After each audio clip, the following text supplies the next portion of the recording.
All right, and we will start with your 1/16 matchup.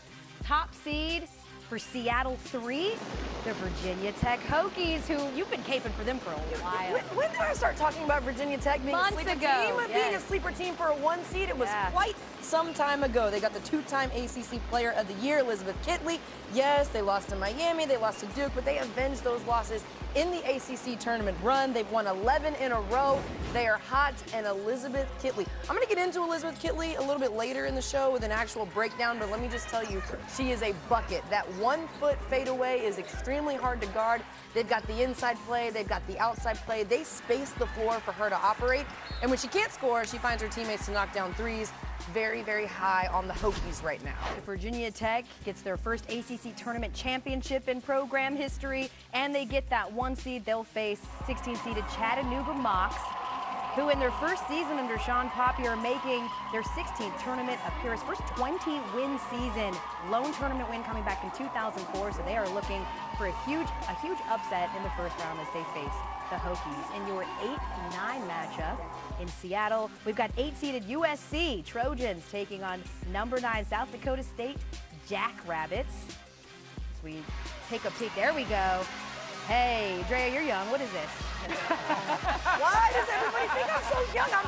Phone a young friend. It's my second time saying I'm almost 30. You've got, okay, and there we go. Okay, this I know. This is clapping. Now, what dance is this, Rebecca? What dance should I know about here with South Dakota? They're not dancing. I mean, there we go. Do your jackrabbit. But they can hear us, so we can just sort of instruct them on what to do. Congratulations to both teams, as that's your 8-9 matchup in Seattle Regional 3. For your 4-13 matchup, we've got the 4-seeded Tennessee Lady Volunteers. You say, wow, Drea. Rebecca, what do you make here of Tennessee being a 4-seed? well, they, to me, watching them play, have played like one of the top 16 teams in the country this season. This has been an interesting year for Tennessee, up and down. They played a really tough schedule, but they are led by 2 players who are so difficult to defend in Jordan Horston and Rakia Jackson. Certainly St. Louis are about to learn that. Their first NCAA tournament appearance. They made the NIT tournament 4 of their previous 7 seasons. So congratulations, ladies. You are dancing for the first time. That's your 4-13 matchup. For your 5-12 matchup in Seattle 3, we've got 5th-seeded Iowa State Cyclones taking on number 12 Toledo Rockets. Bill Finley and Ashley Jones have led the Cyclones to winning the Big 12 Tournament Championship. This is how they score. They're either going to make threes, they're going to get layups, or they're going to get to the free throw line, and they got weapons all around. Modern day analytics at work right there. And how about Toledo? They've had a rocket ship of a season, 16-game win streak, tied for their longest win streak since I was a senior in high school. And I can tell you I'm a lot older than Drea, who claims that she's not old. It's time for me to go. Yeah, exactly. Congratulations, Iowa State and Toledo. You are dancing. To the bottom of the Seattle Regional 3 bracket, we've got your 3-14 matchup, 3rd-seeded Ohio State Buckeyes. They're taking on number 14 James Madison. As we react, there we go. Okay, it's a business trip, or are they just now hearing this, Ohio State? Ohio State knew they were getting in, and apparently they were just ready to start playing. You better hold on to your purse if you're playing Ohio State, because they are steals waiting to happen. There you go. I like this. It's a business trip for them. They're like, fine, we got a couple of balloons and some water bottles. We're fine.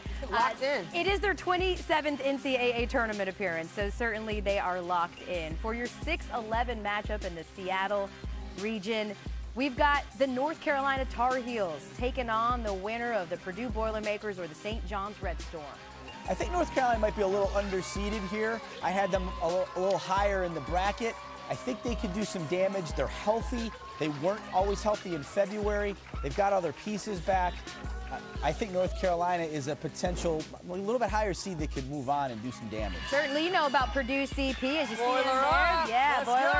up.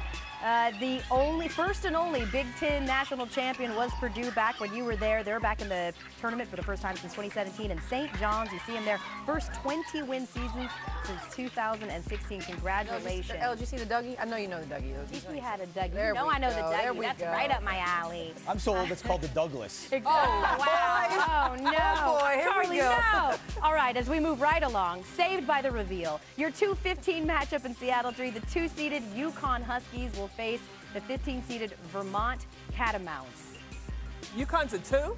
Yeah. UConn is a 2. UConn's a 2? Clearly, this is something that we debated. We do, as you look here at Vermont celebrating more gritties. I'm loving things that I can understand. 17-game win streak for Vermont. We'll certainly get into UConn and sort of the big picture look there.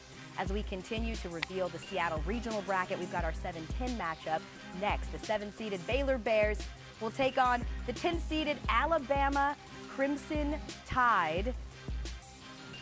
That's your 7-10 matchup. There we go. A little reaction there from Bama. Okay. Hey. There we go. There we go.